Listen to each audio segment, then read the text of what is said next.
Ode to a Nightingale by John Keats.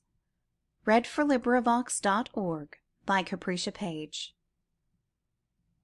My heart aches, and a drowsy numbness pains my sense, as though of hemlock I had drunk, or emptied some dull opiate to the drains 1 minute past, and leftwards had sunk.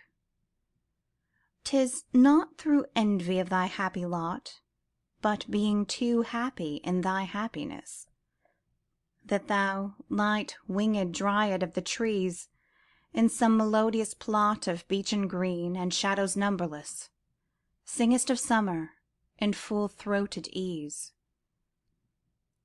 Oh, for a draught of vintage that hath been cooled a long age in the deep delved earth, tasting of Flora and the country green, dance and provincial song and sunburnt mirth.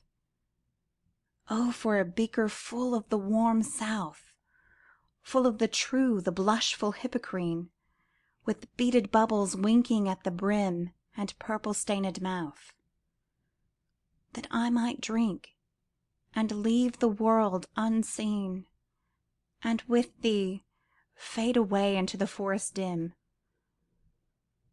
fade far away, dissolve and quite forget what thou among the leaves hast never known, the weariness, the fever, and the fret here, where men sit and hear each other groan, where palsy shakes a few sad last grey hairs, where youth grows pale and spectre thin and dies, where but to think is to be full of sorrow and leaden-eyed despairs, where beauty cannot keep her lustrous eyes, or new love pineth in beyond tomorrow.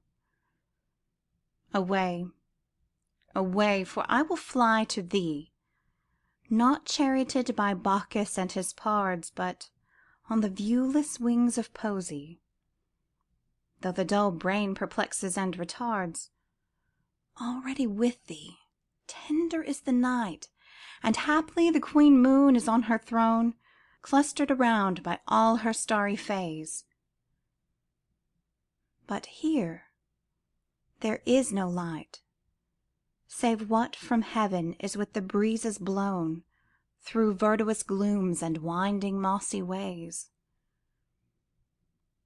I cannot see what flowers are at my feet, nor what soft incense hangs upon the boughs, but in embalmed darkness guess each sweet wherewith the seasonable month endows the grass, the thicket, and the fruit-tree wild, white hawthorn, and the pastoral eglantine, fast-fading violets covered up in leaves, and mid-May's eldest child, the coming musk-rose, full of dewy wine, the murmurous haunt of flies on summer eves.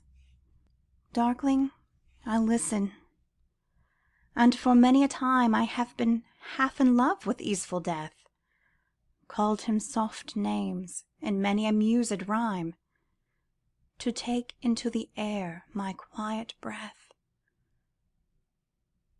Now more than ever seems it rich to die, to cease upon the midnight with no pain, while thou art pouring forth thy soul abroad in such an ecstasy. Still wouldst thou sing, and I have ears in vain to thy high requiem become a sod. Thou wast not born for death, immortal bird, no hungry generations tread thee down. The voice I hear this passing night was heard in ancient days by emperor and clown, perhaps the self-same song that found a path through the sad heart of Ruth, when sick for home she stood in tears amid the alien corn, the same that oft-times hath charmed magic casements opening on the foam of perilous seas in fairylands forlorn. Forlorn, the very word is like a bell to toll me back from thee to my sole self. Adieu. The fancy cannot cheat so well as she is famed to do, deceiving elf. Adieu, adieu. Thy plaintive anthem fades past the near meadows, over the still stream, up the hillside, and now 'tis buried deep in the next valley glades. Was it a vision or a waking dream? Fled is that music. Do I wake or sleep? End of poem. This recording is in the public domain.